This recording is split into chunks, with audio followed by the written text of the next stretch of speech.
positive, isn't it? Yo, RSM, you really outdid yourself there with that one. Still, big up every single one of you that's locked in. Hit the like button. What are you saying? No, I was just saying that list was serious. I like that one. Yeah, bro. RSM did a little upgrade on it. We threw fucking Nicholas Jackson and the rest of the Clear Lake lot in there because it's a fucking lot to get into today. But big up to the chat. Big up to every single one of you that's locked in. Hope everybody's recovered a little bit from that frustrating fucking result from yesterday. And I get that people will still look at positives, will look at the second half and like all of that. And yeah, great. Ultimately, it was a must-win game.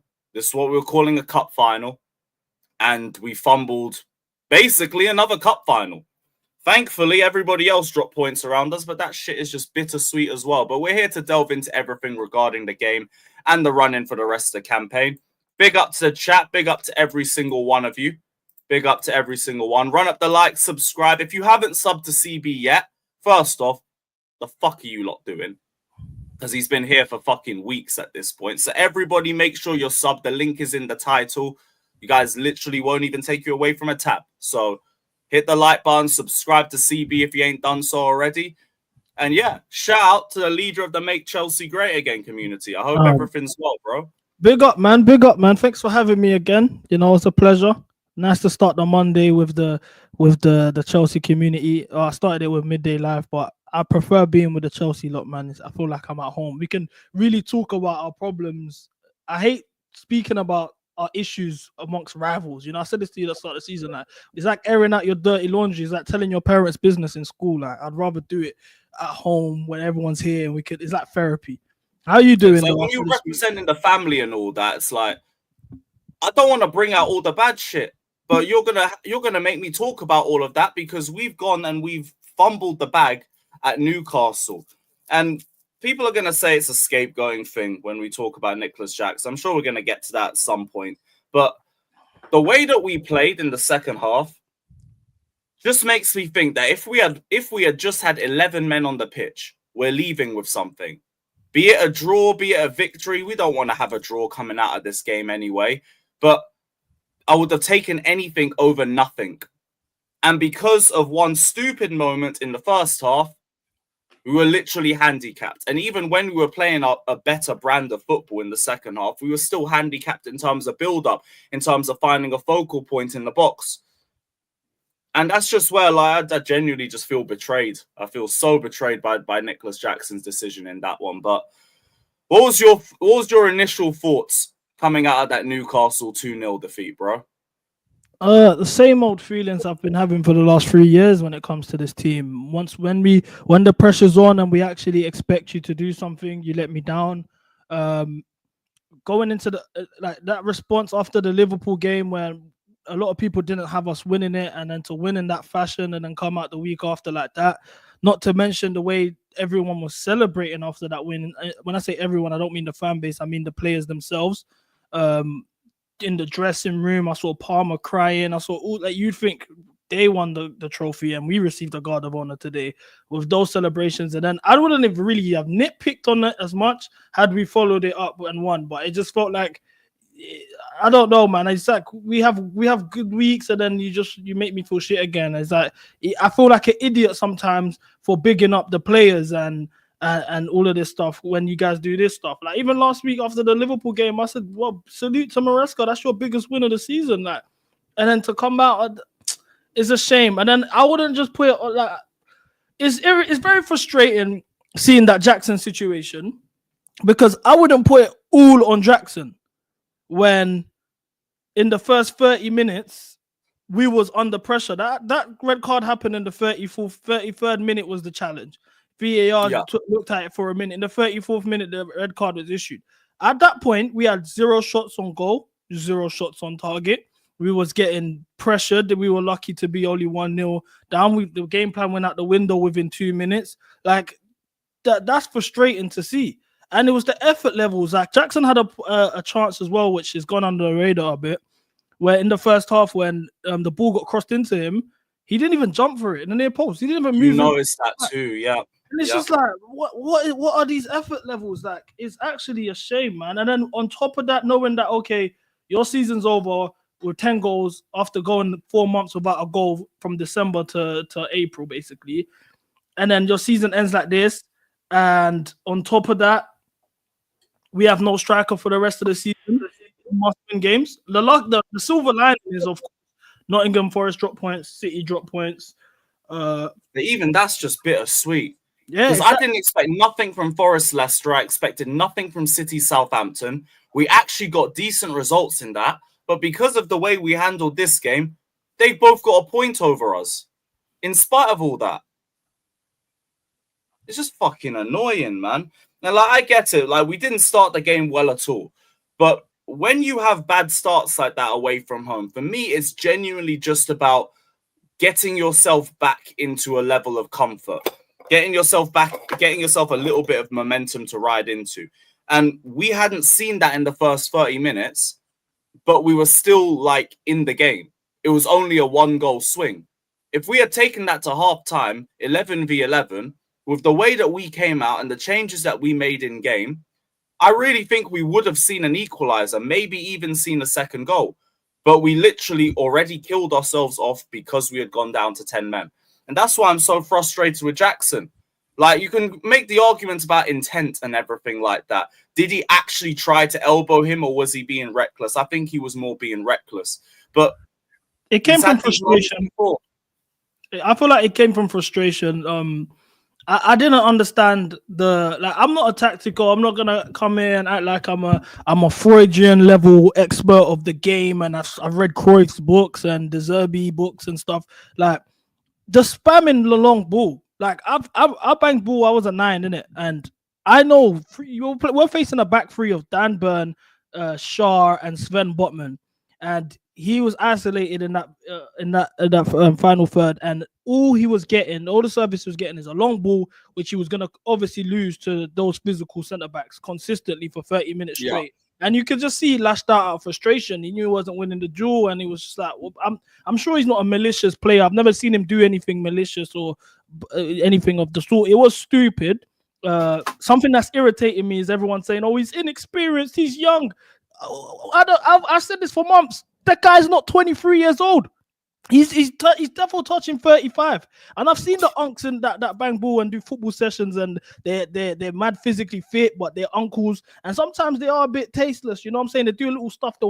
If you outpace them, they're gonna trip you over and stuff. That's what the uncles do, and he just showed that again today. Like yesterday, but all in all, I don't like the way we set up, man. I saw Reece James coming on changed the game in the second half. I would have liked to see him start. I do understand the reason why we did the inverted. Up until yesterday, in my opinion, I don't think it's gone wrong.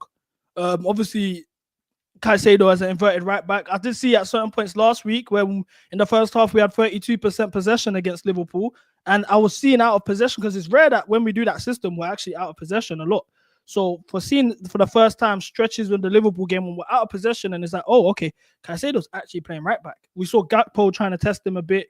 Caicedo obviously is world class, and at the end of the day, he can do it. He can do what he needs to do to make shift as a right back, but ultimately he isn't a right back. So when you were seeing him in that 3-4-3 yesterday against Newcastle, Newcastle's 3-4-3, and then you got Gordon testing him. And to be fair, in the first half he did well. Second half, Gordon disappeared. Harvey Barnes as well, same again. And then we're seeing us out of possession. It's like, okay, I'd rather had Reece James playing at right back, and we'll do what we have to do within the midfield. But aside from that, it's ultimately down to the red card. What I do find frustrating, though, is I've seen Chelsea have a red card in the 33rd minute, 1-0 down as well at the Nou Camp in 2012. John Terry got a red card, centre-back even, worse than a striker. And then 3 minutes after that red card, we conceded again. We was 2-0 down, and we managed to get a result away from home under pressure, must win. So it's not like it's not doable. So like I hate the fact that it is, but you're referencing a big anomaly. Like I don't even like talking about experience too much now, because this is the player's second season, and it's like it gets to a point where you're now building that experience. But we're talking a next level if we're comparing it to that old guard. A next level of experience, of composure, durability, awareness, reading of the game. And I don't think this young squad's anywhere near that. If we were to try and switch up like that, I think we would just It's the mentality thing, though. I think it's a mentality thing. If you actually consider the 11 that we had out, like obviously, yeah, there was quality in K. Like Cahill wasn't that experienced when we had him. He was playing. Obviously, Drogba's experienced. Mata wasn't that experienced at the time. Raul Morelos was in the pivot. He wasn't that experienced. Ramirez in 2012 wasn't that experienced. But it's the mentality. That's what it comes down to at the end of the day. And for me as well, I just think we need to. I understand the reason why we need to just call a spade and address the facts. The reason why we invert Caicedo as a right back is so that Enzo Fernandez can fit in the midfield. We have our best midfielder in this. I think he got it wrong today, and I'm like, you got it wrong yesterday putting him at right back. I understand the reasons behind it, so I'm not gonna point the fingers at Maresca with full force, but that midfield is very physical with a Bruno Guimaraes and Tonali midfield. That is a physical battle at the end of the day. And we have our most physical midfielder, our best midfielder at right back, when we could have added some physicality with Reece James. And then it seems that we did all of that to just for Enzo to fit in the system yesterday. And he had a poor game as well. So it's like, I also think, like, I completely hear the argument, but I just feel if we're talking like a mental aspect of the game, I just think the first goal just knocked us for 6, and we were just rattled, and it took us ages to like regain our composure and get back into the game. It's similar to like we scored early against Liverpool, and it helped settle our nerves a little bit. Whereas this one is the complete reverse. We conceded early, it allowed Newcastle to settle their nerves, and it just heightened ours. And like you could see for the next 20, 30 minutes, we weren't winning any of our 50-50s, weren't winning any of the second balls. We just looked a bit shook. We go into half-time, everyone gets a little bit of a break, a little bit of a reprieve, and the players come out, they're a bit more composed, and we seem to have a better game. I really think just conceding as early as we did fucked us. And then obviously, like, the red card was the nail in the coffin. Yeah, I mean, yeah, when I agree with you, but it all boils down to the fact that if you can't win your away games, especially at the business end of the season, you don't deserve to be in the Champions League. Even right now, the Champions League is still in our hands.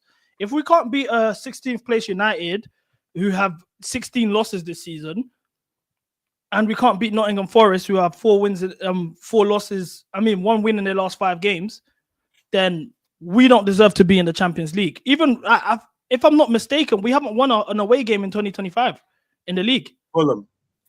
Oh yeah, Fulham. Yeah, okay, that's one away win. Yeah, one away win in all year in the league. Like, going into this game is like, I understand. For me, I look at it as a disgrace because we looked at it as a cup final, and then within the first, I'm gonna judge based on the first 30 minutes because I'm aware of the red card. I understand that for me, I was fuming at Jackson. If I'm at the point where I'll be happy to get him gone this season.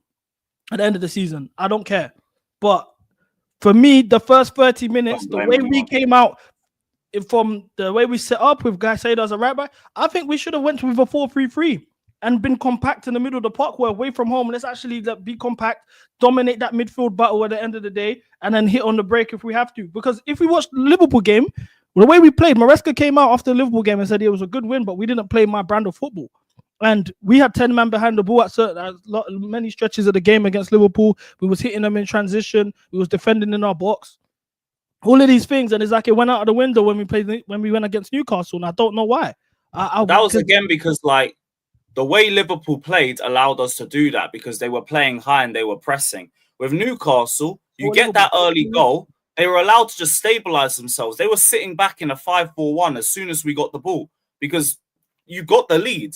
Now just defend because you know we don't like playing defensive-minded teams. And we did nothing. We did absolutely nothing. They double-teamed Noni on the left-hand side, limited him massively. Palmer, whenever we had the ball in the midfield, you could see just 3 Newcastle players in front of him and whoever had the ball at the time. Third goal, that 3-minute goal did so much damage. So much damage. And I think that's like, if you look at it compared to the Liverpool game was a different approach from the team. And again, because we got the early goal, now the impetus is on them to come out even more. which allows us to transition more into playing more direct football. But do you know what? I don't agree. I don't really like that excuse. Well, firstly, I get what you're saying. Don't get me wrong, and I don't really agree with you about when the moment they scored, they just sat back. They didn't. They had 57%. I know. I get what you mean, but they had 57% possession in the first half. As well as that, we lost the ball 26 times in our own half, in our defensive half. We couldn't play out the back because once again, Caicedo, in my opinion, I think he's the best midfielder when it comes to build up in our team in that first phase. He was on the right back position in the build up, so he kind of was taken out and he was on Lavia. Enzo wasn't dropping deep; he was going forward. So in terms of that sense, he was there. We lost 36 duels. Their dual success rate was higher than us in the first half, 55%. Ours was 41%. They dominated us in the air, 62% to 37% to us. If anything, they were all over us in that first half, and we had no answer. But I think it all stems from the fact that we took Caicedo away from the middle of the park because we lost that midfield battle. We kept being forced to go long because they were pressing us so high. And then in terms of us scoring an early goal against us, that's good, but winning teams have no problem with conceding early. Look at Barcelona. They went 2-0 down against Real Madrid yesterday. Same day, right after the game, I watched that one. It was like a football cleanse for me. They went 2-0 down, and in 20 minutes, and then 20 minutes after that, they were 4-2 up. It's not about scoring early. It's, at the end of the day, it's the mentality issue with this crop of players. And then we can't use being young and experienced and all of this stuff because Lamine Yamal's 17. Kabasi's 18 years old. They've got at the end of the day is a mentality issue with the team. Now, one thing I will say is them two centre backs yesterday done the Lord's work is in Chalobah and Colwell. They had a great performance. I know it's a shame they conceded 2 goals. You can't really gas it like you want to. But it's even rare for me to say this. But since Colwell's cut off that black spray, he's been a completely different centre back. And a lot of people were saying, "Oh, it's agendas and all of this stuff." But I'm looking at him against Liverpool. I've been seeing the TikTok clips. Yeah, he must have because he's Liverpool performance quality. Newcastle again, I think he was quality. He made a big challenge in the box in the second half as well. That could have made us 2-0 and ended it sooner. But ultimately, there's 2 issues yesterday. The first one on the line, bullet point, bold, 92 size font is mentality of these players are in the mud. It's unbelievable. Like, it's a shame because I actually thought we turned the corner after Fulham and Liverpool, and it just feels like we've just gone right back a bit. And then now, because of Nico Jackson, we have the dilemma of who starts in the 9 for the rest of the season. I'm part of the minority that will say that I'd rather have Nkunku up top, who was our top goal scorer for the majority of the season this year. I understand his reputation right now is in the mud. He's had a couple of bad performances. He's got 2 games. He's got 2 games to show himself. At the end of the day, I'd rather that than Tyreek George up top or Neto up top, where there's 2 players out of position. I know Mark Gu isn't fit, so play Nkunku. Like, Nkunku isn't injured. It's just stuff's going on behind the scenes. He wants to leave. Like, but I'd rather let's put our pride to the side. We need Champions League football and just play him up top. Let's not all act like as a fan base, the majority of us didn't rate him. We all rate him. I hear it, but I just don't trust him. I really don't. I feel like if we're talking about players that are mentally checked out, he is checked out to fuck. So would you rather trust Tyreek George in the 9 with against Forest than Milenkovic and Murillo in the last game of the season to get Champions League for us? More the United game and see how he goes off that. Like, I wouldn't mind. From what I've seen of Tyreek George, I know it's not been a lot of minutes, so I ain't gonna gas it to high heaven or anything, but I've seen promise, and we have very limited options right now. We've got Nkunku that's just looked like a waste of time 9 times out of 10 that we've seen him this season. Neto's given me some promise in the middle, but I also think he's been getting a bit of form on the wings, and I kind of don't really want to take that away. So George has been getting minutes in central areas. He's shown me a decent bit of centre-forward play. Buried a chance against Fulham. We don't have a lot to go off. But we're fucked anyway because we didn't bring in a striker and we've had Jackson leading the line all season. So, these are our options now. So it's it might have to be George. And I hate that I'm going to rely on a 17-year-old like this, but thank you, Clearlake. Because now I'm going to have to rely on a 17-year-old for the last 2 games of the season. They'll probably end up shifting for pure profit, even if he does get us Champions League. I'll be honest. If that's where we're at, where we're saying we're going to have Tyreek George, we're relying on Tyreek George in the 9 for us for the rest of the season, just get ready to hear, whoa, Europa League music. Oh, we can't even... It gets worse, guys. Because if we finish 6th, I just remembered, and Crystal Palace win the FA Cup, we've seen this script before. No, that's 7th. That's if we finish 7th. If we finish 6th and Crystal Palace win the FA Cup, we're going back to Conference League, bro. No, ain't that 7th? There's 2 Europa spots, no? No, the Europa spot automatically goes to the FA Cup when they win it. That's happened last year as well. No, but there's 2 Europa spots. I'm telling you, bro, would go to the FA Cup winner, right? No. We're going to the Europa League. I'm telling you. No, I hear actually, no, because of Champions League. Because it's top 5. Maybe. Top 5, 6, 7, and then 8th. I'll be honest. Maybe I'm wrong. Maybe 7th, to be fair enough. But at the end of the day, if it's not Champions League, forget this. And then on top of that, what I'm with you on that. Most is if Man United get Champions League football with Europa League. I mean, we're winning the Europa League. Their project has leapfrogged us in 2 less years. That's another thing. Like this is much more serious than we actually think. Like, this Champions League is qualification is everything to us. Like, if we're back in this position again, I'll be honest. Like, let's just buy Madden this summer and pick our favorite rated players and start watching American football, man. We're at that point. Or let's go MLS, man. Like Chicago Fire Stars or something. I can't do this. Whichever club Giroud's at. Yeah, bro. Like, I'll be honest. I can't do this no more. This is a disgrace. Like, and then I can't put this down all onto, Jackson got a red card, so we've missed Champions League. It's the Ipswich game. It's not just that. It's the Fulham at home, Crystal Palace both games. Like, at the end of the day, it's still in our hands. That's the silver lining here. 2 wins, Champions League. Newcastle, Man United, who are 16th, 17 losses, and a Nottingham Forest team who have got 1 win in their last 5. If we can't do that, we don't deserve Champions League football. That's it. There's no other way of dressing it up. Yeah, I'm with you. Like, it's not deserved. We'll know by the last 2 games. If we can't beat United, fuck it off. If we can't beat Nottingham Forest, whose forms fell off a cliff, fuck it off. It's as simple as that.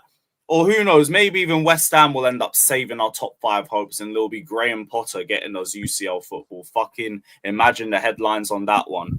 But it isn't just a Nicholas Jackson thing. Like, we have been fumbling games for the last 5 months, and then you could still maybe look at Jackson, but you're looking at a variation of other problems as well. The forward line as a whole, obviously the poor transfer windows that we've had. We're looking at Robert Sanchez. We're looking at bozo moments leading to goals. Like, we've been walking a fine line for a couple of months, but it just did feel like we were turning a corner. Jackson, to me, I look at Jackson solely for this game, not for top 5, not for the season as a whole. Well, unless you want to talk about missed chances and everything, but Jackson's only cost us this game. Just because I think the way we managed that match, we could have probably left with something in the second half. Like, Newcastle did not kill us off till the end of the game. And the end of the game, it was still a deflected shot to even make it 2-0. We still managed to create a decent amount of chances. We still managed to control the midfield once we moved Caicedo in there. And it's like, we actually managed the game fucking well, even down to 10 men. If we had 11, it would have been a completely different scoreline for me, which is just fucking jarring. But this is why I've said I feel betrayed by Jackson with this one. I really do, because I've been defending him a lot this season based off what I've seen from the first 3 months. And what I've seen post-December has just been a regression. It's been a straight... It's like reverting back to type. He's like, for the anime guys, yeah, this is like, I'm not an anime guy. I've watched 1 anime in my life. I watched Attack on Titan, yeah. But because I liked Attack on Titan, I was in uni when I was watching that. You know what I'm saying? There was a couple baddies that used to watch anime. I'm thinking like, cool, put me on. They're telling me watch One Piece. I'm watching it. I'm thinking this is dead. I'm just wasting my time. Oh, trust me, it gets better. Oh, trust me, it gets better. Oh, trust me, it gets better. I got to like maybe episode 87. And I'm like, where is this going? This is how it feels with Nico Jackson. When is this purple patch gonna hit? When is this we're gonna get to a point where like, yo, you're top, bro. You're out of this world. It's this just buy the dip, bro. Just buy the dip. After a while, it's just like I'm going crazy, bro. Like I can't do this anymore. I'll be honest, like just forget this, man. Like, you know what the Jackson thing is? And like this is gonna be an answer that I don't think a lot of people like, but it's genuinely what I think it is. Nicholas Jackson, right? He's been playing up top for the best part of a year or two. I think he's been playing professional football for only about 3-4 years. I genuinely think this guy is a lot further back in his development than what we are ready or prepared to wait for. And that's a bigger reason that goes back to recruitment for the summer, because why was he the only striker that we were going to lead the line with? We all already knew, even though Jackson will still improve, will still get better. He will still improve from the Jackson that we're seeing right now. But it's not, we don't have time. We just don't. We didn't have time for it this season, and it was risky enough to even run with it. But here we are, and this is the rewards that we're reaping because of it. And we might end up just wasting even the next summer and not going for a striker too. But ultimately, Jackson should not be the main number 9 at Chelsea. He should be on the bench. He should be developing like behind the scenes a lot more slower. But because we did not bring in the striker that we were all demanding last summer, he has now had to lead the line when he's not ready to do it.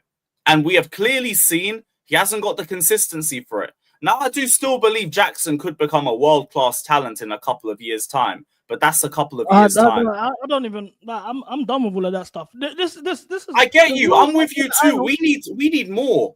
I'm at the point here where it's not even make Chelsea great again at this point now. It's make football great again. Guys like Nico Jackson, when I was growing up watching football, would have moved to Celtic and he would have been a cult hero for Celtic in the Scottish League. Yeah, he would have had a couple Champions League games in the group stage where he would have scored an odd goal against a big team, and he would have won a couple leagues at Celtic, and he's a hero in Scotland. That's the level of Nico Jackson. He should not be at Chelsea starting week in, week out. And I've been saying this from last season. Starting week in and week out. That's the thing. I've said for a long time with Jackson, I believe there's quality there. I think he should be a second striker, like a cup game, the odd cup game here and there. Yeah. Is like a Loic Remy. We wasn't starting Loic Remy every week. Like, this is what I'm saying. It's just like he's average, it's calm. But he's not the only one. There's too many guys in the squad that because of, I don't know what it is, we have some sort of sentiment to these guys. They haven't won me no VVS. There's no trophies. If I was a baddie, I'd be a gold digger. If you ain't got no VVS diamond shining, I don't want to look at you twice. That's how I feel about a lot of these guys. But we want to have them starting every week, and the thought of dropping them is like, oh my gosh. Like for me, if I had it my way, Kobo wouldn't start every week. Majority of these players wouldn't start. Yep. Sanchez wouldn't start every week. Chalobah ain't starting every week. Kobo ain't starting every week. Enzo ain't starting every week. Neto and Noni don't start every week. Jackson don't start. That's 7-8 players on the starting 11 yesterday. Like we have players that should be in the second team, that in a normal top team. And I've seen the comments, someone keeps saying Lavia should be sold on that. I think that's crazy. I've been meaning to get to that. That's insane. That's crazy. That's crazy. That's the technical ability to succeed at Chelsea, mistake prone and injury prone. He is not mistake prone. He's had one bad mistake at Newcastle, one at Bournemouth, and the rest has been hoop sessions. I've just, lately, just watching the Champions League this last couple months, has just opened my eyes to real football. Like what we've been subjected to the past 2-3 years is depressing. I'm watching Barcelona with Lamine Yamal and Kobasi and all of these young players, Gavi, Pedri, and they're hooping. Like it's not a thing. We can't even say, oh, these men are young, they need time. These men are balling at a high level. I've seen PSG under 25 model, Yao Neves, all of these guys here, they're balling. It covers Skelly. They sprinkle experience around them. The Donnarummas, your Marquinhos, for example. I think even Fabian Ruiz has a good number of years on him. 100%. Like, I don't know why us as a fan base, though, I get, like, we can touch on the directors. That's my favorite topic. You know, like when it comes to Win Stanley and Lawrence Stewart slander. You're the pioneer of that. Like I don't mind that. We could do that every day of the week. But let's actually focus on the fact that the quality of these players are just not Chelsea standard. Players that you man love. Don't get it wrong. Like, I understand why we love them, because we've seen mid for 3 years. So it's like the odd decent player is like, oh my gosh. Like, for example, I'm sorry to say it, yeah, because I love this guy. Like last season, he made me so happy. All of this, like, I'm not gonna take it. I'm not gonna act like you are nobody to me. But ultimately, you ain't want me no VVS. But Cole Palmer yesterday was shocking. No one's gonna say a word. Why do we feel like we have to protect players that don't win us anything? Like we've tried this whole building around you, and we still haven't gone up a level this season. Like, and that's just not me saying I have a Palmer agenda and I hate Palmer, I'm edgy, all of this stuff, because we're not allowed to talk about. I've been saying players. About Palmer for months. I've been saying people are blaming the manager for him. He was walking around in the pitch. I'm looking at Caicedo's won the ball in the middle of the park. He's driving with the ball. He's not making any runs. There's a couple of times Caicedo's passed the ball. He's taking his first touch with his heel. He's doing all sorts of stuff. No one says a word, strolling around the pitch. Now, I'm not going to put it all on him as well to an extent. The manager did have him in the 6 in the second half, coming in deeper, all of this stuff. Yeah, fair enough. But the effort levels isn't there. The decision-making is terrible. But because you scored a couple goals, which I want to remind you guys, led to nothing last season. We didn't win no trophies. He had a one-on-one in the Carabao Cup final. He did miss it, but Gallagher got all the blame too. But I want to hold everybody accountable. If you ain't winning me no trophies and you're not getting us to another level, at the end of the day, you got to be held accountable for it. I don't care if you're Cole Palmer. I don't care if you're Cucurella, Enzo Fernandez. I'm at this point where, honestly, bro, we need to rebuild this team. And I know it's not the popular opinion. I know it's not, oh my gosh, you're talking about Palmer, what Palmer FC, what all of this stuff. I don't care, man. Like, at the end of the day, my head is just hot, man. I'm tired of relying on these guys week in, week out, putting you guys on a pedestal that you don't belong in. I started this season arguing with my French cousins, but I got people in France. I got a lot of family in France, but like French people support 2 teams. Well, the older ones as well, because the French league was shit. So they all support Spanish teams and shit. They support Real Madrid and Barcelona. They're weird. I'm arguing with my Barcelona fan cousins about the Palmer being better than Lamine Yamal starting the season. These lot call me every day after Chelsea games. Yo, you said this bum's better than Lamine Yamal. Are you crazy? And I can't even I'm even embarrassed to say these things. And I'm not saying you're our main problem, but it's the fact that at the end of the day, you're somebody who ultimately you're not doing anything for us. Same with Enzo Fernandez. We were playing Caicedo in the right back position, so you can basically be platformed in midfield. And in doing so, yesterday, what did you do for us? Nothing. Yesterday, he was terrible. He was fucking awful, man. Like, this is the thing. We get one good game from him a month, and then that's enough for everyone to be like, yep, okay. Same with Palmer. Palmer can give us one. I do think Enzo's been a bit more consistent this season, but like yesterday, no excuse. Not good enough. And then this is the most frustrating thing, yeah? Because I get it when the rivals say this to me, yeah. But is that now we're all Chelsea, yeah. This is why I'm speaking. I don't go out here on these rival panels and say all the things I'm saying right now. But now that this is but you were saying you got our Chelsea back in December. We were second in the table, 2 points of top of the table on Christmas.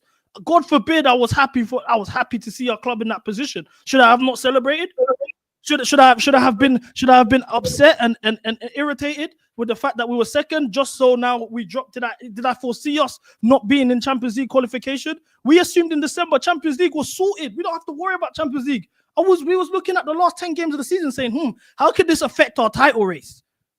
This is the thing. So, like, now because I'm unhappy, we're in a position where in the last 2 games we're fighting for Champions League football and we got no strikers because of these shit directors. Then it's but you were saying we got our Chelsea back. Of course, I said that we were second in the league. I'm not allowed to celebrate. I'm not allowed to celebrate our wins.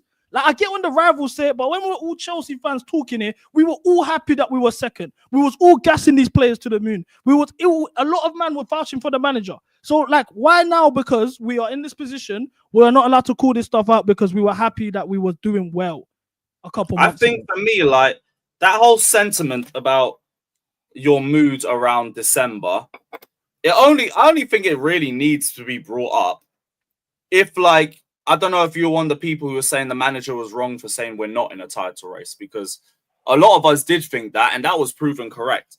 And I see people try and run the narrative that that's where our season fell apart when we said that we're not in a title race. But I've never believed that crap, because I don't believe like the players just think, oh, we're not in a title race, let's just walk through the next 5 months. It don't matter. We've done all our work now. It's just we weren't ready for it. Just weren't. I'll be honest. I disagree with that. But like for me, I see it like at the end of the day, cool. Let's say now, just off the top of my head, analogy, I've got a girl now. Sexy thing. You know what I'm saying? Curves, everything Coca-Cola shape. Now she says to me, like, I'm taking, like, I've set the bar a bit high. We're going out for dinner. You know what I'm saying? I'm taking you to Hakkasan, Sexy Fish. We're doing all of these nice uptown spots in Central. And then she says to me one day on a date, like, I don't want to go on dates anymore. We don't have to do that. Like, it's calm. I'm happy at the end of the day. Like, we don't really have to go on dates. As long as I'm with you, it's fine.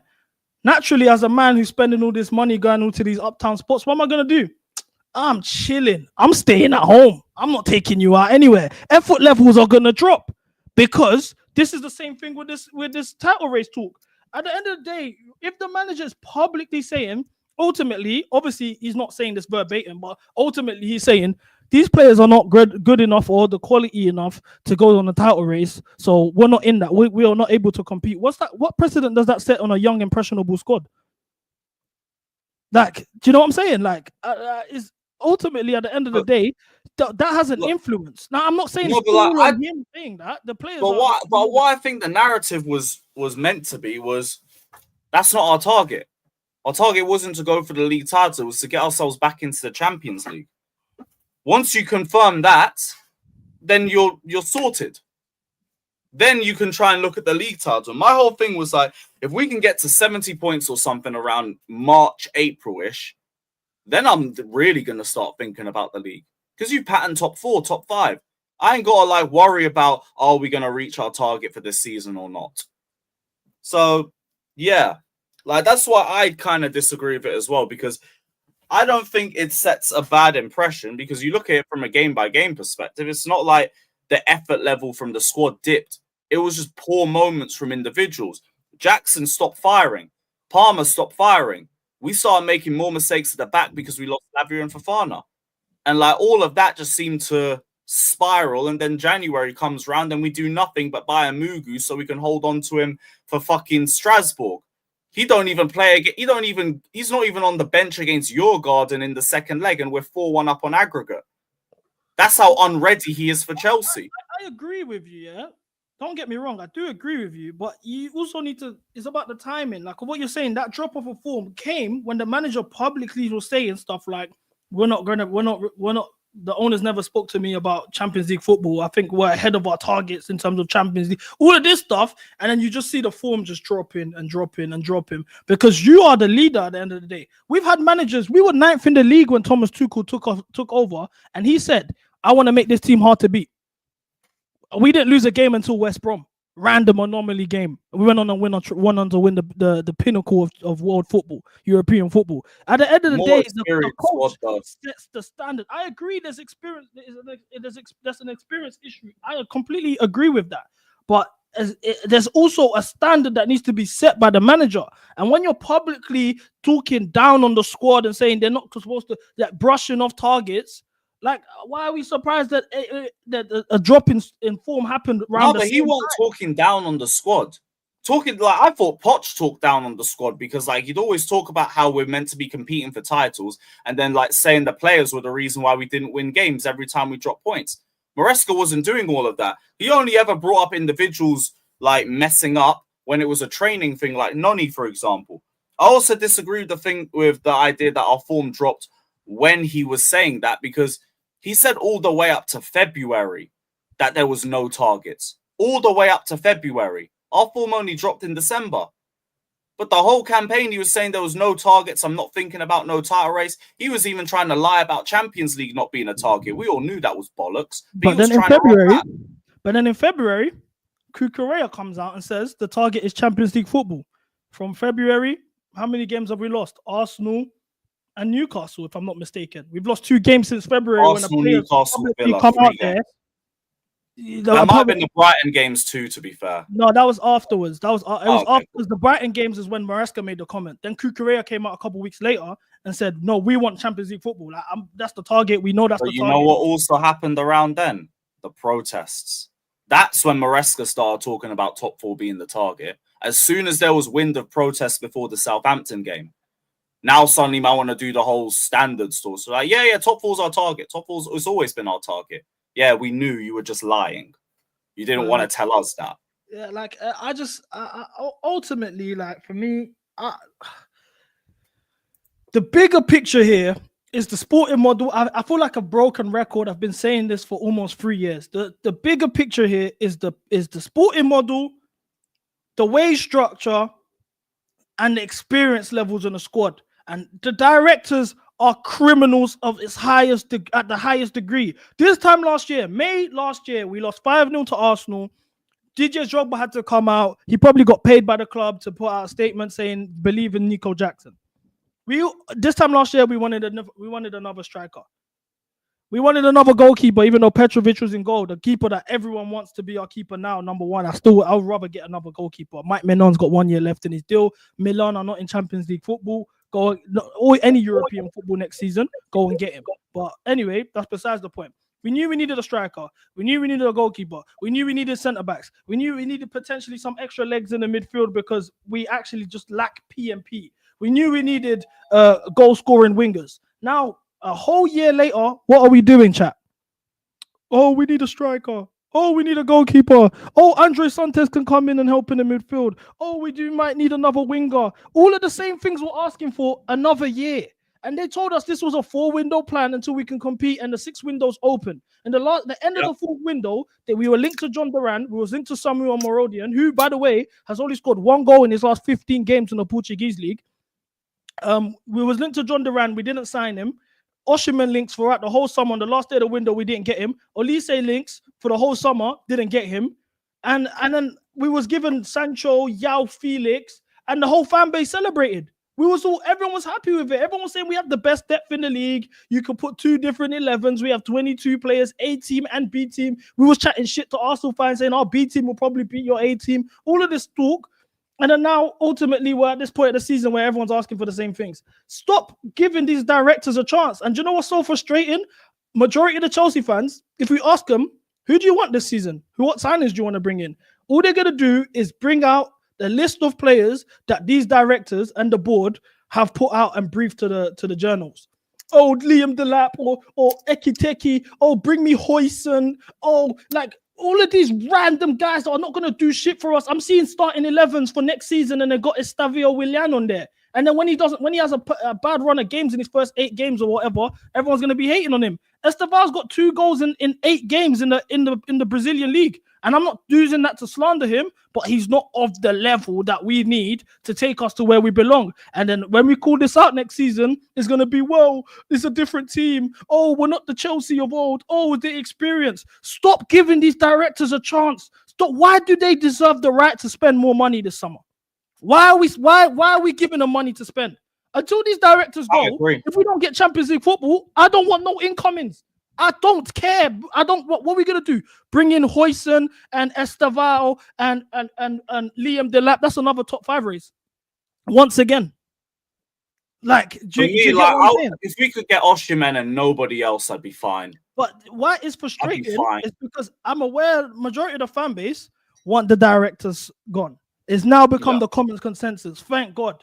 I'm so happy now everyone's on that page. But now it's frustrating when I see the same people that want the directors gone ask for the players that the directors are briefing. I.e. Hoyson, i.e. Liam Delap, i.e. I don't know, Ekiteki or whatever the fuck we get linked to. You saw the latest one that is Sesko, Ekitike or Delap, and it's like, yeah, like it's so frustrating. It's like we want the directors gone, but let's all ask for the same players that they're briefing. This is their model. This is their style of players. Don't get me started on the winger list. Bro, the winger list is what? Garnacho and Gittins. Garnacho, Gittins, and just someone else. Forgot who it was. Look at that list. Nico Williams, because we're gonna give him 420 K a week. Bro, like that list of strikers, I would just get Mateta. He's got 1 year left in his deal, and he's better than all three of them. I look at this. I'd back Mateta. If we were serious, we'd get Mateta with another striker. But yeah, that's what I'm saying. Get Mateta and another striker. I agree. I look at this winger list, and Bemo's better than all three of them. But like, do you see what I'm saying? And then it's like we're not even like. I don't even want these players, but these are. I've just given you a player that plays for Crystal Palace mid-table. I've given you a player that plays for Brentford mid-table. Actually, they're 8th right now. They're doing pretty good, but still mid-table ultimately. And they're better than these 3 players that we're briefed with. It's very frustrating when I see this because what does this do for us? It doesn't change anything. Big up Egal. Big up Egal, man. This doesn't change anything. This doesn't improve our squad. We're just buying players to put as shiny new toys, sideways moves, and it doesn't change anything. What are we going to do? Pair Hoyson with Colwill? Like, that's just going to be like the 2 softest centre-back pairings in the world. If we had serious ambition, go get Konate, who's got 1 year left in his deal. Go make a statement. Go like, we can actually improve this squad. We're not broke, you know. It's not like we're only a couple signings away from actually being able to contend. You really think about it, but we're not going to get the signings that you need to do that.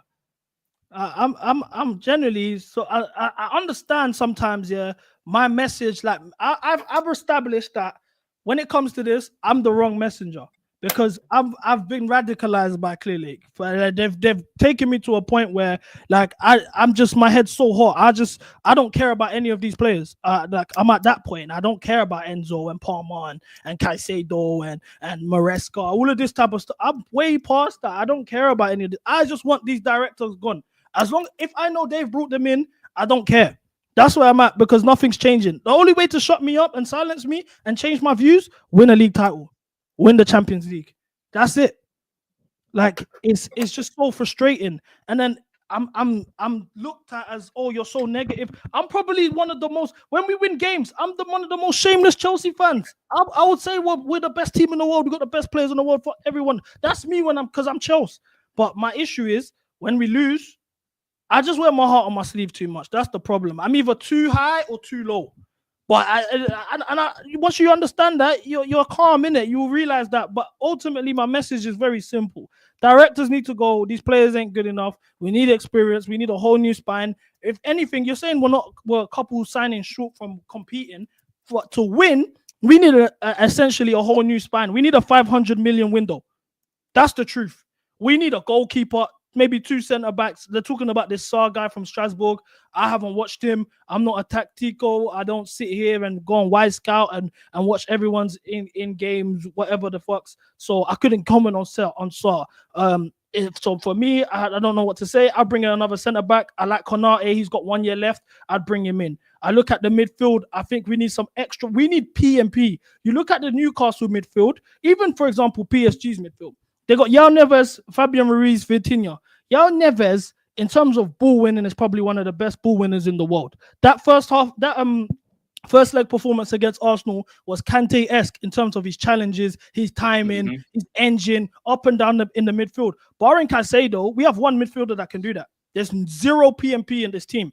You look at the way we got absolutely mauled in midfield yesterday against Newcastle in the middle of the park. We're losing every single duel in the air, on the floor, all of this. We got a team full of that. You can have a technical team that just have some sort of physicality behind them. Hopefully, Andre Santos is that player. I always root for Brazilians at the end of the day. I'm seeing guys comment as Sugo, you're taking the piss. Like, there's levels. You see what I'm saying? Sugo's too early for that. Too early. There's levels for me, in my opinion, but like, we need a whole new midfield. We need goal-scoring wingers that are goal threats that can get 10 to 12 goals in the league. Luis Diaz, for example, has got 12 league goals. Salah's got 28. So even if we had a goal-scoring number 9, we need a winger that can bag bare goals. We need so much. That's maybe 6 key positions starters. That's a spine. We need essentially a whole new spine. That's if we want the quality. We're talking statements. Fucking Rodrigo's down there trying to sell him, and he would still fit our wage structure. Yeah, I'll take. That's another one I'll take. That would be a great sign of how serious these owners are. But we know the answer with that one. We ain't even going to look at him. And then in terms of Arjan, I see your comment here. I rate Brazilians. It's not that I don't rate Esteval, but I don't like the whole Oh, we don't need a winger. Estaval's coming. Oh, let's do our projected start in 11s next season, and Estaval is just a nailed on starter. That player that you guys have in your mind that's gonna come, he's not going to be that. And especially in a team like this right now, where we are in this, where we're full of inexperience and we're up and down. I don't think I would rather have an out and out like a Rodrigo, someone who's world class starting in his position, who we can learn from, and then Estaval can play the Carabao Cup games, the FA Cup games, come off the bench in Champions League games. That's how Real Madrid have always modeled their under 25 model. They had Camavinga and Tchouaméni in midfield. World-class potential midfielders at a young age who were talked about, coveted as teenagers, but they had Modric, Casemiro, Kroos in their positions. And then after 60, 75 minutes in the Champions League tie, they will come on and see out the game, and they're not thrown in the deep end. They're not under a crazy amount of pressure, and they slowly develop into players that they are today. That's how football is supposed to work. We're not going to throw a random 17-year-old amongst a squad of players that we've all established are already inexperienced and think that's going to solve all the problems. And that's why I agree with you. Because here's the thing. I believe in Estaval's ceiling and all of that. I am not expecting him to start. Not from the off. Like, even the likes of Cole Palmer or something, he wasn't starting immediately. He pushed himself into the first team just based off what we saw from him off the bench. And I think that's going to be the way that we utilize Estaval. If he's good enough, we'll know. We will know. But I'm not walking into next season and having Estaval's going to be my guaranteed starter on the right. This is a 17-year-old kid that is moving to a new country, a new continent, a new league, and he has got a lot of adjustment. I'm not throwing him into the deep end immediately. You can have a couple minutes off the bench and everything. We'll see what you got and work from there. But what I expect to see from Estaval, I think will be a lot more apparent, probably second half of the campaign. Unless he's just that good and he just hits the ground running. And if he does, brilliant. But I'm not going to have that expectation. I'm not. I think as well that the counter argument to what we're saying is obviously Lamine Yamal. Lamine Yamal came from the Barcelona academy. He's in his environment, in his comfort zone. He's been there. He knows the culture. He's embraced. As well as that, he's probably the greatest teenager, or the best teenager we've ever seen. None of you guys are old enough to have seen Pele or R9 as teenagers. Do you know what I'm saying? He's probably one of the best teenagers we have ever seen. And you can't use him as an example. And as well as that, he's playing with experienced players. He creates for Lewandowski, one of the best strikers of our generation. He's got the likes of Frankie de Jong, who's there behind him. He's got Koundé. There's players that actually have gotten experience, and he's got an experienced manager in Hansi Flick who has won a treble before. He's got all the variables the variables are there for him to succeed. Whereas Estaval is in the deep end. There's nothing wrong with that, but don't expect Lamine Yamal from him, because I know for a fact, I know Chelsea fans, if he's not what you expected him to be, you're gonna all turn on him. Just go with an open mind, treat it like a normal 17-year-old. If he's top, brilliant. If he's not, we're ready to grow with him. Pause. But that's what it is. Yep, that's it. Don't throw him into the deep end unless he shows that he's ready to swim. Until then, I'm not doing it. Not doing it at all. Big up Ian saying Lewis might be an unpopular opinion, but I need Spurs to win Europa League because United is a bigger threat in the market. Also, it's more pain for Arsenal fans. We're in a position where I don't care. I don't care.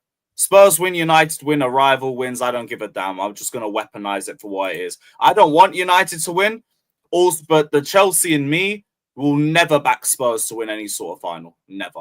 Any sort of game, unless it's something that directly impacts a title race or somewhere where we finish in the table. Bar that, I can't push myself to back them for anything. Abdiasson Jackson says, sell him. I don't want to hear backup, get me 2 strikers. I don't blame anybody that wants him to go right now, because what he did on Sunday was so fucking stupid, and it might have some really bad implications for the next 2 games and what are 2 title deciders for us. I don't blame people for it. For me, I still think Jackson's got a lot of development left to go, but we have given him way too much responsibility for where his experience level's at. He should not be the starting 9 at Chelsea. I think he should be the backup 9.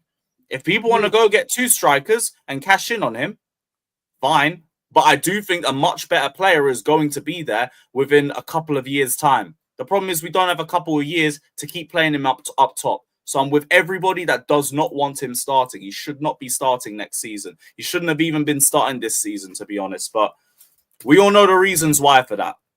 Abhishek says Messi needs to touch Palmer like Yamal, man. That's a pause. That's insane. I baptize him, yeah. Yeah, that's mad. Big up to Romans Ascendant, saying big up to you guys. Make Chelsea great again. Keep the blue flag flying high. Big up, man. Ian again says, my team next season, Petrovic, James, Fofana, Huijsen, Cucurella, Caicedo, Lavia, Palmer, Santos, Esteval, and Osimhen. We will cook with this CB Lewis. Any changes? That's a top 5 race. Look, number one, we need to know who's coming in for Fofana because I just don't trust him to stay fit. Even though I think his injury record will be better next season because he's taken surgery, there will still be a knock or two there. The same way we've seen with Reece James, he took surgery, he had a little knock or two. Now he's been the most fit that we've seen him in years. I think it will be the same thing. In terms of the wings, who even is the wings on this? Is it Palmer and Esteval? Jesus Christ. I have Esteval on the left. It's going to be Esteval on the left side. And then what's that? Santos in the 10? Yeah, I think Santos can play further forward as well, but I don't think he's played as a 10 yet.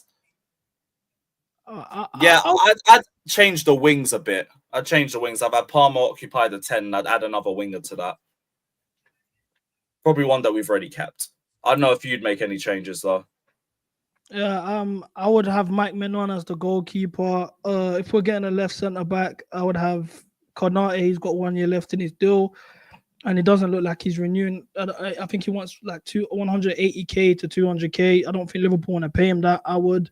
Fofana, I'd replace Fofana. Caicedo, Lavia, Santos midfield. I'm not really mad at it. To be honest with you, is the right level of physicality and technicality in that midfield. I like Reinders from Milan. I think he's top. I'm not gonna lie. I've only seen one game from him, which was really bad. So I need to see more. I think I know he's a good player. I caught the wrong one. I'm not mad. I think the biggest strength of that lineup is the midfield. The front three, I like Palmer being right back. I like Palmer. What's right back? Right wing. Wait, who is Esteval playing left wing in this? I'd want another left winger. And then fair enough. Like striker, I think Osimhen would be probably a better option than Jackson. But I don't. Is it just me? Yeah, like I'm over. I don't get transfer dopamine anymore. It doesn't even when we talk about bringing players in, I'm just like it just doesn't hit the same. I can't remember the last time I was truly excited about a signing. Maybe Caicedo. That's really it. I don't get something and be super gassed anymore. It's kind of sad, man. Even the players that we're linked with, I'm like Huijsen, like he'll be good in a couple years, but it's useless without an experienced player next to him. Gehi, he's experienced, but like you don't really help aerially. Garnacho, no. Gittins, no. Delap, no. Ekatike, no. Sesko, no. I don't get that feeling. I don't. Yeah, man. Like, I was ready to save all of that dopamine feeling for fucking Osimhen, and we never got that. I would have got it for Elise. If we had Elise, I think there would have been some bombers there. But I look at Manchester City, for example. Their January window, which, by the way, Pep is kind of weird, yeah? That draw against Southampton was huge, but Pep's kind of weird because he's not playing none of his January signings who were brought in to save the season. That's another thing. I don't understand why that's happening, but Marmoush, top. That's a top signing.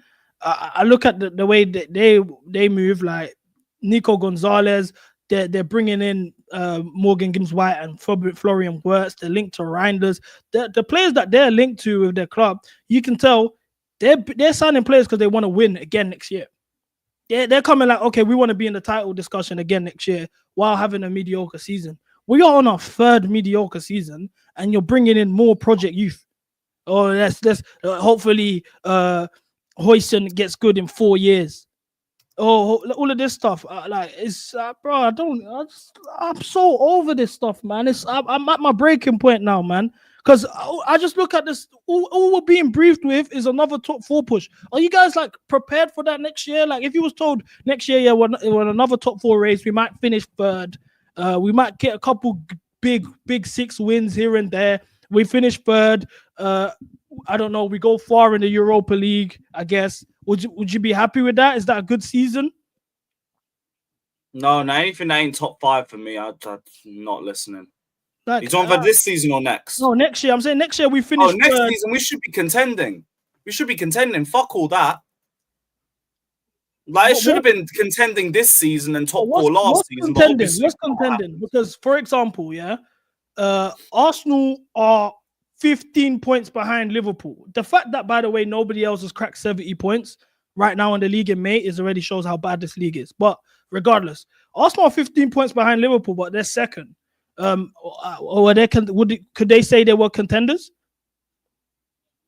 No, contending. I mean, like, you're actually pushing the title race towards the end, not like around like March, April fall off and everything, because then it's a glorified top 4 race. So like final day, you want we should be contending for the league title in May. Okay, I agree with that. I agree with that. For me personally, I want to win the league, but I understand we're basically on the same page roughly. Like, so then let's look at the prospective players we're going to bring in to improve the squad and get us to where we need to go. Sesko, Ekitike, Delap, Jamie Gittins, Nico Williams, who had a stinker against Man United, both legs, by the way. Midfield, we're not bringing in anyone in the midfield. Goalkeeper, Petrovic, Hoyson, and Sarr as our centre-back options. Yeah, like, that's just not that's not happening. I hate to use the word that everyone uses on me. That's just unrealistic. Do you get it? That's why it's so frustrating, because we want these things. They're clearly ignoring us. They lie to us. They tell us it's a 4-window plan before we can compete. And now we're in the 6th window and you're just bringing in more players that's just going to send us sideways. Ultimately, we're not going to be competing next year under this crop of players, under this directorship, and maybe even under this manager. It's so frustrating. Wow. Like, I'm over it, man. And it's like, I'm at the point now where, like, as long as until the fans as a collective establish what's going on and realize, okay, these directors ultimately are not taking us to where we need to go. These crop of players actually ain't good enough, because majority of the Chelsea fans, if I was to publicly say out there with my chest, I don't think Enzo Fernandez or I don't care about them, Palmer, Enzo Fernandez, is more so outrage of, oh my God, how dare you think these players are shit? They've done all of this for us. You're just negative, as opposed to, okay, let's actually improve our squad and bring in world-class players. Until we're all on the same consensus, this isn't going to change. There's always going to be the majority of fans who like what the directors are serving us up. Hoyson, Liam Delap, and all of this bullshit, man. I'm tired, man. That's what got to me this season, because I already said, like, you built the youth base. I don't need more youth. Last 2 windows have been fucking pathetic. That's why I'm not falling for the Kool-Aid as much this season. Even last summer, I was saying with most of the transfers, I don't get it, but I'll let them land. I'll see where it goes. I'll see how the season goes. I'll see how the players' impact does. Very, very underwhelmed. And I've got no reason to want to believe that anything's going to change unless they show me that in the market. That's why we need to get top 5, because it's my only bit of hope that with the income that we get coming in, you have to bring in the right player. You have to bring in the right profiles and actually strengthen the team, because you would have been given a lifeline if we get top 5. Because the way we're getting there is literally crawling across the line. And it's because you didn't recruit well enough. What would you say are the actual quality signings the directors have done? I was thinking about this yesterday. Obviously, the directors were brought in as Brighton men. When we wanted to get Caicedo, we thought they would negotiate us potentially a bargain due to the rapport they have with us. But they almost bottled it. They wasted our entire summer. Caicedo basically had no preseason, and they overpaid for 115 million. Cole Palmer, I'll give them credit for it. Although we established that was a market opportunity. Nkunku ACL, Carney Chukwuemeka ACL, Olise's deal falling through. Then they brought in Palmer, but ultimately that was a good signing, I guess. And then who else? Gusto for 18 million doesn't fit the manager's system now. Then you consider the amount of money that's actually been spent. Like it's actually mad. So we're looking Palmer, Caicedo. Enzo's another one that I do think was overpriced, but like still been a good player, and I think now we're starting to see the best out of him, or at least a better level. Mudryk, Lavia, I'd say Lavia. Lavia, as much as his quality, and I do rate him. Lavia cost us what 55 million, if I'm not mistaken. And yes, he's completed less 90s than Reece James this season. Last year he played 46 minutes. I'll be so real. I hold a lot of that down to Poch, though, because he rushed him back for the Palace game. And all he's had since then is hamstring injuries on repeat. So, like, I don't think that was, like, injury-prone when we bought him. It was more injury-prone due to, like, the way he was used last season and how he was rushed back for the Palace game. So I still think, overall, I think it was a good transfer for us.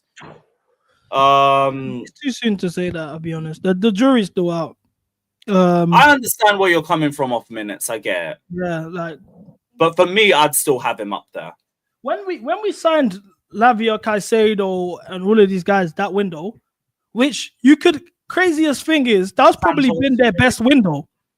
When that summer we was talking about competing, mind you, Chelsea last time we finished 10th, for example, we brought in a new manager, we won the league. 1 game a week, Chelsea. That was the whole narrative. We assumed we was going to potentially compete. We finished 6th, 10th most of the season. It's ultimately, I look at that more as a failure. They've probably got 2 good signings in 6 windows. We're about to enter the 6th window with all the money that's been spent. And then the only thing that we can be excited about is, Esteval's coming in next year. And we don't even know what he is going to be. I'm more excited for Santos coming in 2026. But you see, this is the thing. There's too many signings that are in the air. And you can't definitively say whether it's been a good transfer or a bad transfer because they just haven't hit the ground running or they haven't hit their final form. And that's what the problem is. We've spent that much amount of money on players that could be worth it. Don't know yet, but they could be worth it.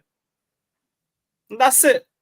Too many players that I can't definitively tell you has been a waste of money or a good transfer for us yet because they haven't hit their final form. Who are those players? Who are those players that like you're referring to?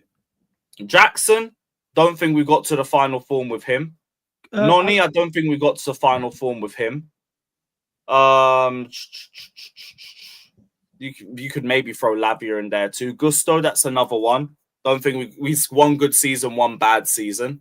That's the same with Jackson though. 1 good season, 1 bad season. He finished with 14 goals last year. He's finishing with 10 after going on a 4-month goal drought. Gusto, he had a good season, but now he's out of position under a new system that doesn't suit him. People are saying Kukurea. Is that really in the okay? For example, in an ideal world, you would prefer to have Maresca as our manager to see out his contract, potentially take us to the heights that you project. I expect him to be winning the league with us. Otherwise, what was the point of a 5-year contract? Right. Agreed. So you want to win a league title under Maresca. So therefore, he would be there for an extended amount of time under the system. This also answers your question, LFC side. Gusto and Reece James do not fit the system. So Reece James, I don't think it's a case that he don't fit the system because we've seen him play with overlapping fullbacks. I just don't think they trust him yet. I've seen us play with overlapping fullbacks one time against Southampton when Ruby Rose was there and all of the players started balling out. Even Colwell scored. Barring that, I've not saw seen it against Villa away. There was another game or two of the. okay, away. I thought you said Villa away. I saw that. Away, we got embarrassed. But yeah, I'm trying. There was another game or two. I can't remember the game from the top of my head. So, but there was roughly like 3 games a season. 3 games a season, roughly. Yeah, about 3-4-ish around that. But we have seen it happen. But having players like Gusto and Reece James who will only really get 3 or 4 games this season in their optimal roles, don't Palace away. Yes, that was it. HR Palace away. Gusto was overlapping that game. They don't fit the system. Reece James is a midfielder in Maresca's lens. Then you look at the midfielders. Only when Lavia ain't playing. It's only when Lavia doesn't play. Okay, so for example, this weekend then, that means we can agree then, by that logic, that this weekend when Lavia was available, we could have had Reece James play as a right back, and that ultimately cost us which was evident in the first 30 minutes of the game against Newcastle. No, I could hear that, but I think the reason why we're not doing it with Reece is because they don't trust his body yet to be doing overlaps. I think that's the reason why we don't see it as much, and I think we'll see that a lot more next season.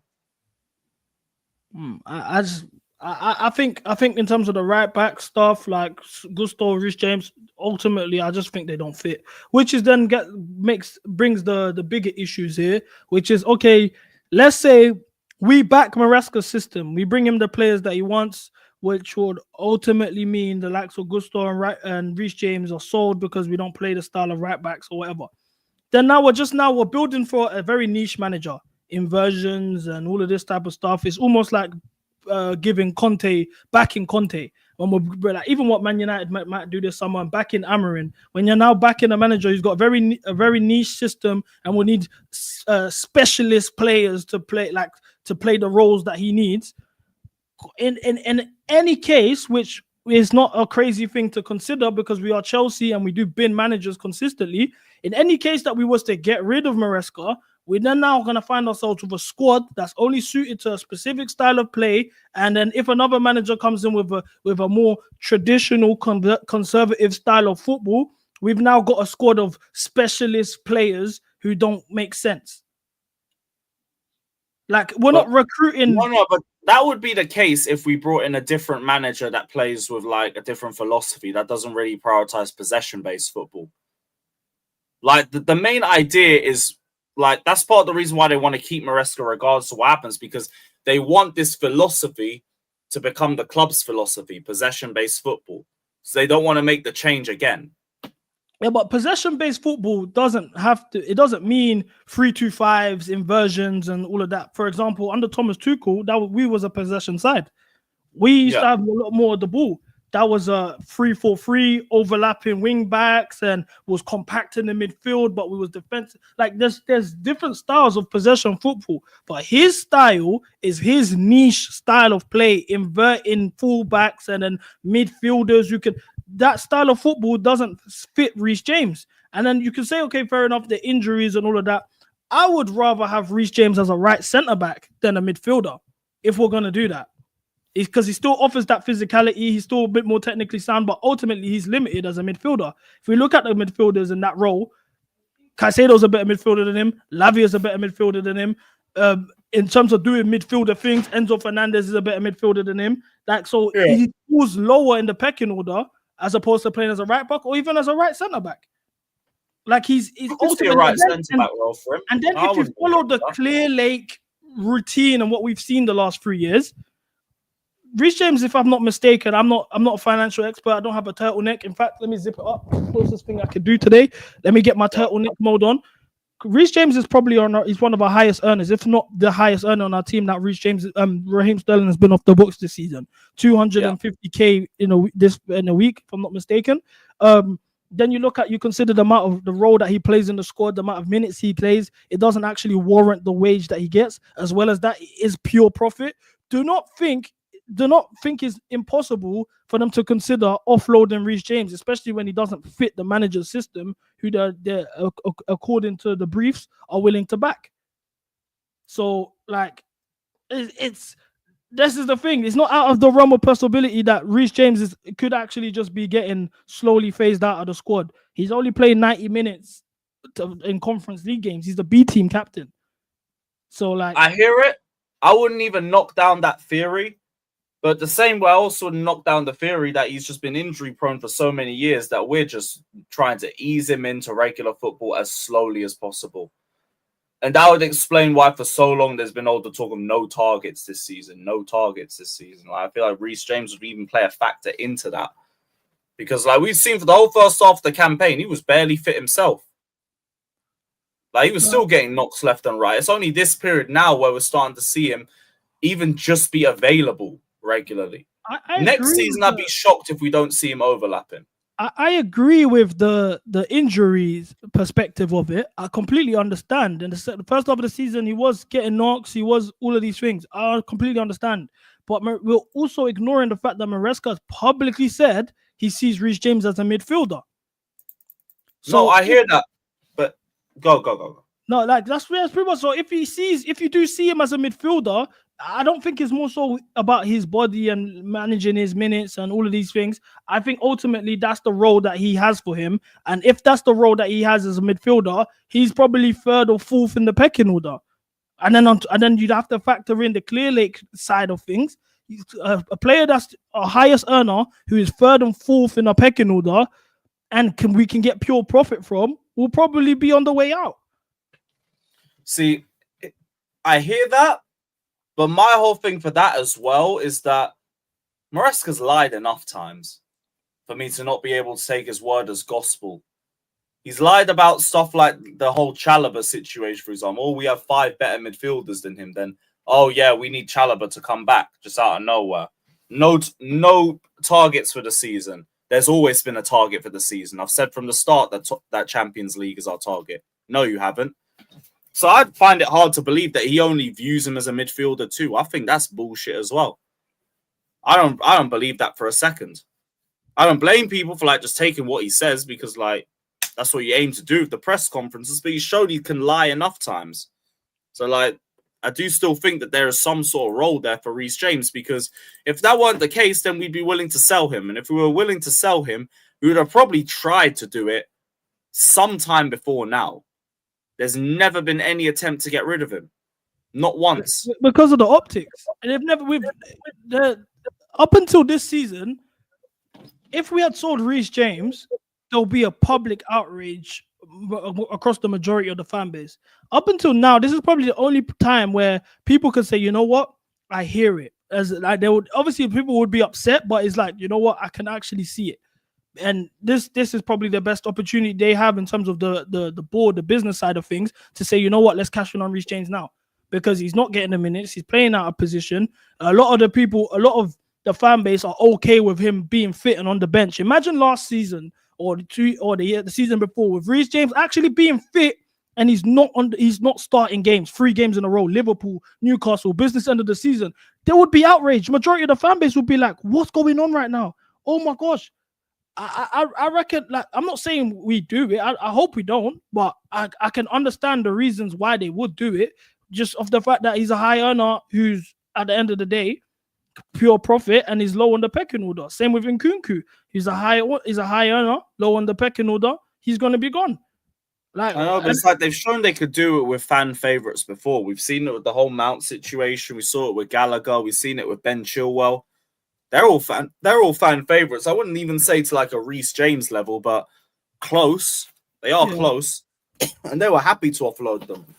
Hell, they've shown that they don't like. They'll hear fans, but they'll still do their own thing. Like we had the whole protest, and then what did they do afterwards? They brought in Quenda. They brought in Asugo.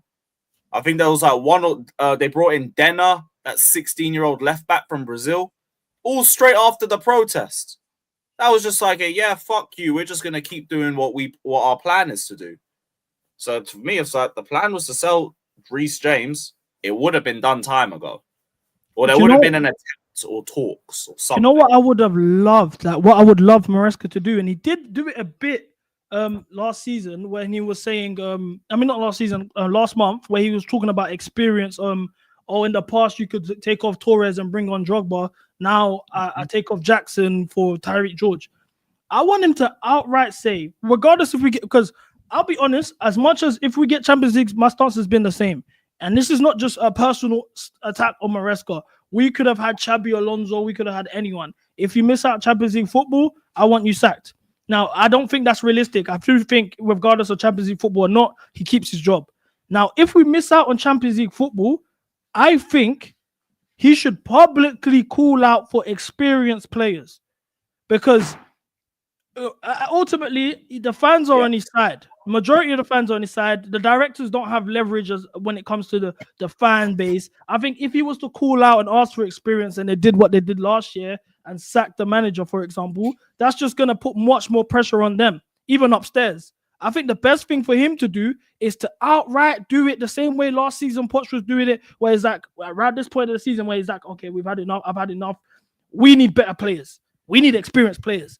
There's only so much I can do with this crop of players. Explicitly start saying that and putting pressure on the board to improve the squad. That's what I think he can do for me, where I'll be like, you know what, fair enough.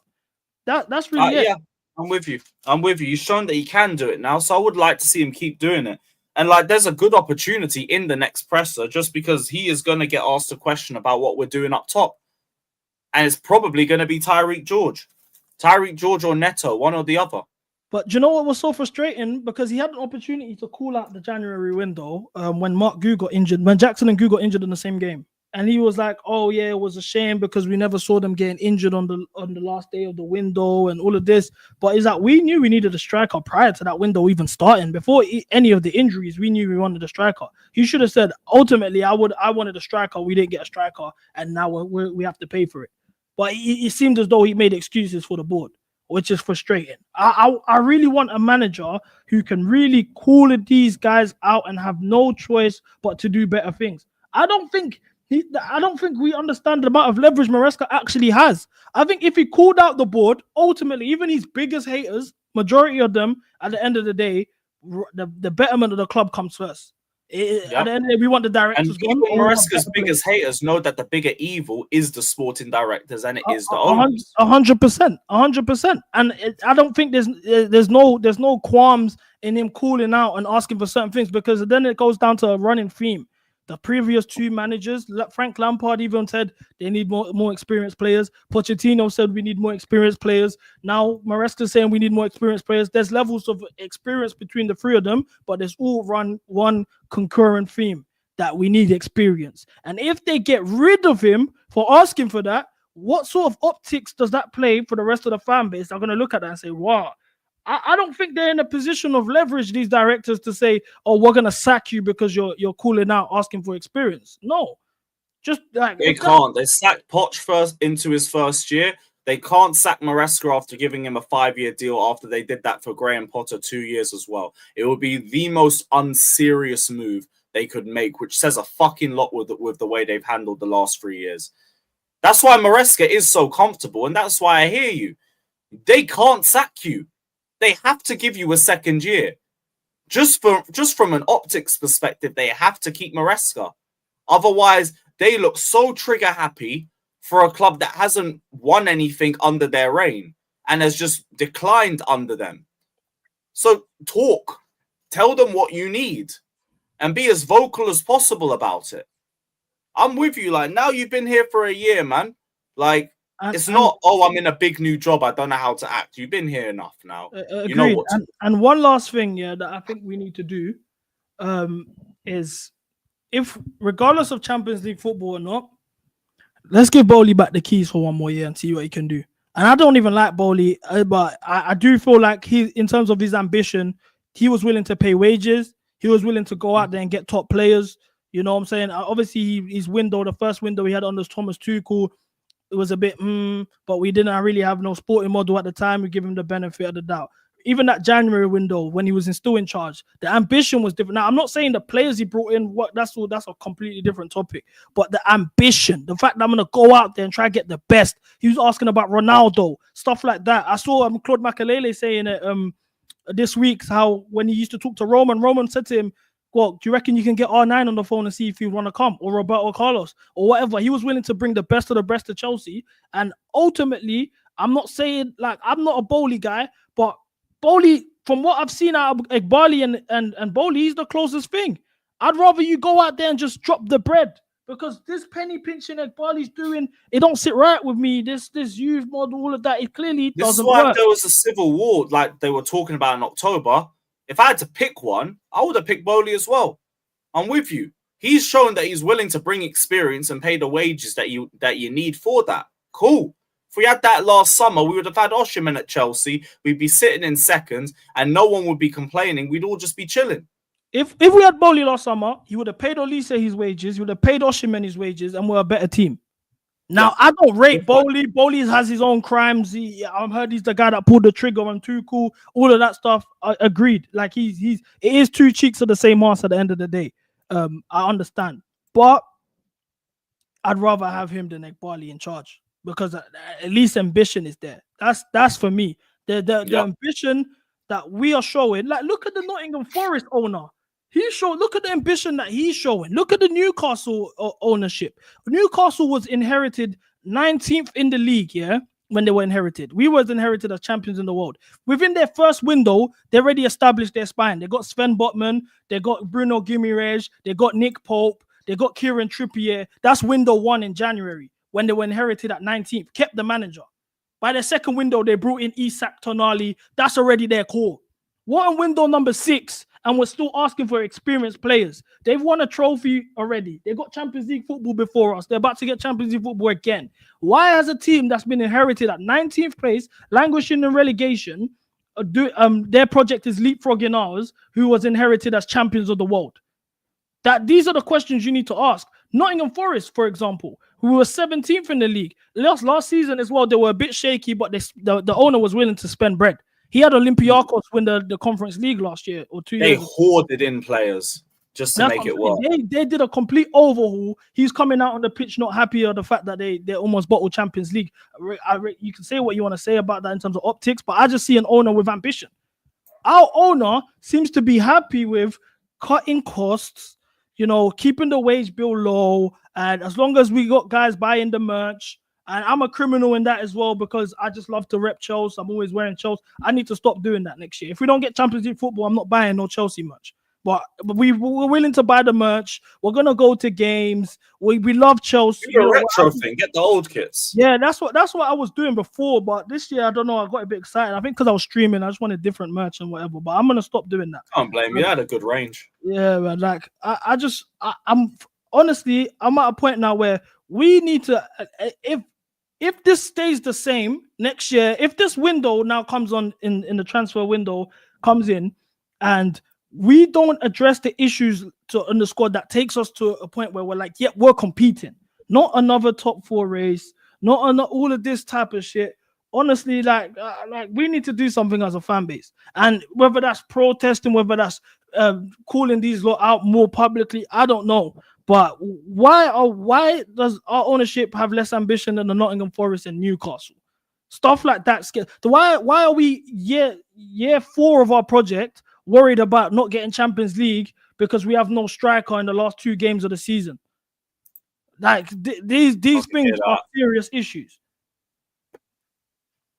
Fucking hear that, man. That's why it all comes down to whether we get top 5, because that's gonna show the level of ambition that we're gonna end up getting. And even if top 5's out the window, we have the Club World Cup, which is an opportunity that if we go to the latter stages or even win the competition, we've got enough money to reinvest in the squad, and we got enough PR that, well, we are champions of the world, or we've made a statement at the Club World Cup. Players can be like, I want to play for this team, regardless of Champions League. We brought in Caicedo when we finished 12th. We brought in Kante when we finished 10th. We're still Chelsea. We can still attract the better players, regardless of Champions League. So, and we have another opportunity with the Club World Cup. Now, I'm worried that with the Club World Cup coming, if we miss out on Champions League football, they're just going to brush it and say, oh, we're going to go for the Club World Cup, and everyone's going to just ignore it. I've already been seeing little narratives like, oh, the team is better suited for Europa League football. Well, when we get Europa League football, I think it actually makes sense for us to play in the Europa League. It will help with the team's development. No, the team's development will be better suited to the best competition in football. What that basically means is it's an easier trophy to win. That's it. And it's like, yeah, great. I don't care. That's not the trophy I want. I want the Champions League. I want us to be competing for the Champions League. That's what we should be competing for. Like 3-4 years into what's it called? The Clear Lake era. And we don't have a team that can contend for the Prem or the Champions League. That's a disgrace. That's a waste of funds. And I just feel like we're wasting our lives. That's like, I'm 24 now, yeah. The last time we was in the Champions League, I was 21 going on 22, if I'm not mistaken. What year did we? 2022, 23. I was 22 going on 23. Sorry, I was 22 years old last time we touched Champions League. Last time I saw a trophy, I was 21 going on 22. Like, these are real things. I feel like life is slowly whatever. And then this is when the people in the comments now say to me, oh, it's just football. Oh, it's just a game. You know, life is not that serious, you know. It's not just Chelsea. At the end of the day, we are slowly wasting our years. It's been, and this is not only on them, but it's been what? Next year is going to be 9 years without a league winning the league. Mm-hmm. That's mad. Oh, yeah. Today's actually, I think, our 8-year anniversary. I didn't have a bid. Yeah, it's the 12th of May. It's our fucking anniversary of our last league title. I had a skin fade and no bid the last time we won the league. Like, I didn't even, I used to have braids that couldn't touch the back of my neck last time I was in the Champions League. Like, this is like slowly, I don't want to get to a point where I'm starting to raise a family now. You know what I'm saying? Like, I've got my missus next to me, big up double M every single time, my princess. And she's next to me. If now it gets to the point that we're about to raise a family, we're talking about having kids and that, and I still haven't seen Chelsea win no major VVS. Like, at what point now do we get to the point where shit's starting to get dark?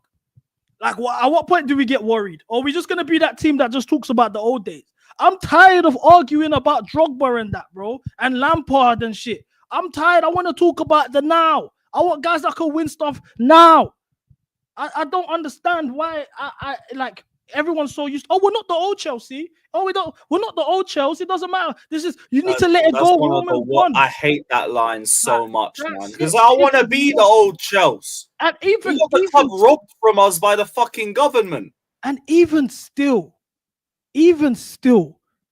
prior to Roman coming in, we were winning European trophies. We was qualifying for Champions Leagues. We were still winning cups. It's not like we beat Real Madrid in the Cup Winners' Cup final twice. In a Super Cup and a Cup Winners' Cup, sorry. Like, it's not, why are we acting like we can't reach the certain pinnacle because Roman's gone? We're still Chelsea. Like, what was happened to us, yeah? And I hate to say it. It hurts my heart. My older brother, my little brother, and my mum are Arsenal. Me, my dad, and my little sisters, and my little brother are Chelsea. We're splitting off. There's no Arsenal fans in the room with me. I can actually say this. We have become Arsenal. And we've become Wenger's Arsenal. And you man ain't deeped it yet. Slowly, maybe you guys are gonna wake your eyes up. We're flexing, finishing in the top four. We're like, oh, we're top four is a good season. We go into a season this year. I want to win the league every single year. I'm Chelsea. I call it unrealistic. It's called having a standard and maintaining a standard and working towards the standard. I want to win the league every year. If we're gonna be qualifying for the Champions League, I want to win the Champions League. Bare minimum semi-final, because that's how Chelsea works. I don't want to go into a season, oh, I just want to make it out the group stage and I want to finish top four. What's top four? What's the difference between Arsenal are second right now? We're fifth. What's the difference between us and them? We both get Champions League qualification. No difference. We win a trophy. We've had a better season than them. Our difference is literally our past. Like, it doesn't mean nothing. I want to compete. I want to win. I don't want to go into seasons trying to just meet a certain threshold. I understand it's not the popular consensus. I know you get people hate me saying these sort of things because it's unrealistic or whatever, but that's the standard. If all of us as a collective maintain the standard of what Chelsea actually is and what we expect, I promise you, we would actually be in better places, and the board will probably not serve us up shit like that. How dare we lose a must-win game 2-0 to Newcastle, which could potentially derail a whole season, and then Simon Johnson first thing in the morning is talking about Ekiteke, Delap, and Šeško. Like, what the fuck? And everyone's just like, yeah, well, we're not the Chelsea of old. Oh, bring me Delap. oh, we need a target man we can cross into, even though Delap scored no headers all season.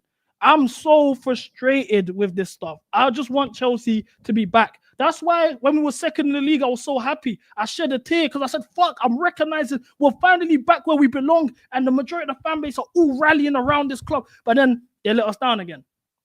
I'm sorry, man. Like, I just want the standards. Like, I just want the standards to just be what Chelsea is supposed to be. I promise you. We get back to where we need to go. Life gets easier. You will see when we win games. I'm so happy. I come in gassed. I'm gassing all of the players. I'm all of this stuff. I just want to win games. I don't want to be in top 4 scraps for it. I feel like winning breeds unity. That's it. Winning breeds unity. And people ain't beefing like that. The worst you get when the team is winning is probably like player stand wars. Yeah, when we won the UCL and it was Jorginho stands v Mount and all that garbage. Like, who gives a damn? Yeah, and I don't care about that stuff because we won. You know what I'm saying? That stuff we really don't. That's what it comes down to. Even like the whole Roman was falling off after 2017, yeah, because of the standard that Roman set, and because this was the standards of Chelsea, we felt like we underachieved. But after 2017, league title. 2018 FA Cup, 2019 transfer ban, which you could put on the ownership. They fucked up, but 2019 Europa, 2020. No, sorry, my mistake. Yeah, you're right. 2019 Europa League, 2020 transfer ban, which you can put on the ownership. Fair enough, they fucked up for the transfer ban, but we got top 4 in a cup final. If we got top 4 in a cup final this season, majority of you guys by this standard will say it's a good season.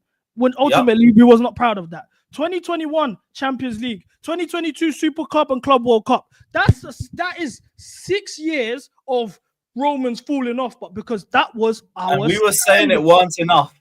Exactly, because that was our standard. So then why the fuck are we now just completely just throwing the kitchen sink away? Oh, well, we could just get top 4 in the Conference League and that's a good season. I want to win. I want to compete. I wasn't happy with winning the Champions League and finishing 4th. The next year I wanted to win the league. Like, why is that a thing where it's like, oh, bro, I just can't do this no more, man. I don't want to sound like a pessimist and all of this stuff, but I just want VVS. I said it, if I was a girl, I'd be a gold digger. If you ain't got no VVS on, Cuban links, bust down chain, all of this, bust down watch, all of that, I'm not looking at you twice. I want VVS. And it's not just like the manager, mate. He's not the standard. The directors are not the standard. The players aren't the standard. I'm not a player FC stan. I don't care if Cole Palmer leaves tomorrow. If they told me Cole Palmer's leaving tomorrow, but you're gonna win the league next season, get rid of Caicedo and Palmer. Bring me the league. That's where I'm at. I don't care about the managers. I don't care about the directors. If you ain't won me nothing substantial, a league title, like somebody tried to get onto Bosingwa on my watch along like 2 days the other day. Conference League, they're talking about Bosingwa. I'm not Bosingwa's super soldier, but you won me VVS. You played in the Champions League final. Are you fucking dumb about Bosingwa slander or Gary Cahill slander? Because you have won me trophies. You are immortalized in my mind. These players, they're not doing that for me. I'm sorry, man. Nah, don't be, man. I hear it. Any one of those players can go if it gets me a league title. Because I remember we were cooking Arsenal fans a year ago because there was some video doing the rounds about, would you sell Bukayo Saka if it won you a league title? And all of them were saying, no, we're not selling him. We're not selling him. I'm like, yeah, fuck that. He's on the first flight out to wherever he's transferred to. Fuck that. I want my trophies. That's why one of the biggest criticisms I had of Maresca was the way he threw away both cups. And he just seemed calm about it. It's like, no, I want trophies. Like the Newcastle, we treated like a Carabao Cup game. We still played well, but if we had our first teamers there, we would have actually won it. And then, like Brighton, that was just a fucking mess. You know what? The FA Cup one really hurt me because knowing how we lost how we missed out on Europa League football last year by losing the FA Cup, I would have thought we would have taken that much more seriously this year, especially the semi-final and getting to a cup final with Carabao, all of this stuff. Like I would have liked for them to take that much more seriously. To see how we pissed away those trophies. I'll be honest with you. If we won the Carabao Cup this year and the FA Cup and we're 5th in the league, I probably wouldn't be as mad as I am now because we won a trophy. The be-all and end-all is trophy. You know, when these players retire, they're not going to frame pictures of the day they finished in the top 4 and say and tell their kids, guys, do you know on May 23rd, yeah, that's the day we clinched top 4 Champions League football. I will never forget this day. Oh, let's get the top 4 medal. You can wear it and bring it to school and show your friends. No one gives a shit. This is what I'm saying. Like, it's about the VVS. With the aim of professional football is to win. We are That's not why winning. Poch won the Carabao Cup. I would have still been Poch out. If people told me I want to keep him because he won us a trophy, I bet Fez. I don't agree, but I respect the argument. Trophies talk. I hear it. There would have been the same argument if we just got that. Now I know Conference League ain't gonna count for that because like we all expect that, we all demand that, and we should be getting that. God forbid we lose to Betis, but next season I cannot see him be as naive with the cup competitions. I cannot, absolutely can't. Big up LFC. He said, Lewis, CB, where's James fit in the system? Because Caicedo's starting at right back and coming to midfield to support Lavia. But what is Chelsea's best midfield? We'll find out next season when Andre Santos comes in. So, like, genuinely, I'm glad that I don't know yet. Because I think our midfield is going to be a top level next season once you have the likes of Santos. And whether we keep a Sugo or Ugo Chukwu or one of them to be the emergency option, nice, cool. At least there's like players that can play multiple roles within our midfield. And the other 4, they just speak for themselves in terms of level. But James, I think, will be overlapping a lot more next season. And if not, you know, we got some serious questions to ask still. We got some serious questions. Do you think we beat Man United? Yes. They got one eye on Europa and they're going to be rotating. So I dare that. I'm literally coming back from Portugal solely for that game. I'm going to be fucking livid if they don't win it. Are you going to the game, yeah? Yeah, I'm going to the game. Last home game of the season. I'm going to turn up for that one. I think our best midfield is a 4-3-3 of Lavia, Enzo, and Caicedo. I think we need to start running the 4-3-3, man, and just have Reece James. And then if it's a thing where like I just play normal football, man. Let's just have guys in their position and we just do a 4-3-3. I think that's all right. And then Palmer can be at the right. He has an overlap. He's much more comfortable there. He can cut in. He can maybe drop into the midfield if we have to. And I'm happy with that midfield. Same. And like you might see that variation, either be it through Caicedo inverting or like actually set out in game. You might see it next season because I do think you're going to see Maresca change things up a little bit more. The more he spends time with the squad, the more players that come in, I think the more variations you see as a result. And if not, and if things don't work out, I'm going to be a lot more critical in the second season anyway, because now it's your second season as a manager, and I need to see improvements. But for now, I think there is improvements. It's just very minimal if we don't get top 5, and it don't really stand for nothing. So it's not really worth anything flexing. Plus, we came from a very low bar the season before. But random question. I will not really question as a statement, but I want to know if you agree with this. I think we win the Club World Cup. I mean, we have a chance. I think we got a chip on our shoulder. All the teams that are in there were the European teams. Real Madrid fans who I've spoken to on spaces and stuff, they're not taking that competition serious at all. Even Real Madrid ain't really that team in terms of balance anymore. Barcelona ain't in it, thank God. PSG, I think if PSG win that, well, to be fair, PSG and Inter are both there. I think we have the chip on our shoulder going into that competition. And I've said it before. I said it before the Liverpool game. Underdog Chelsea is the best team of all time. Chelsea as underdogs, and when we're the favourites and we expect to win, we're disappointing. As underdogs, we are the best team of all time. I have seen us go 10 men at the new camp, 91 goal Messi, Pep Guardiola's Barcelona, and we've gone there and got a win. I've seen us go to the Allianz with Ryan Bertrand playing in the left wing. You know, Gary Cahill and David Luiz, 120 minutes with torn hamstrings. No John Terry, no Ivanovic, no Ramirez, and we've gone there and won a trophy. Even the 2021 run, we were underdogs throughout that entire campaign. We was 3-0 up at the Bernabeu. Underdog Chelsea is the best team of all time. I see us winning the Club World Cup. Now, am I deluded in saying that? I don't know. Look, I mean, I don't know how far we can go. I had us down for like the quarters. I won't say that we can't win it. Don't think we're going to be one of the favourites, but you're going to have the likes of Petrovic, Santos, all coming back for the tournament. I don't know if Mamadou Sarr joins us there or not.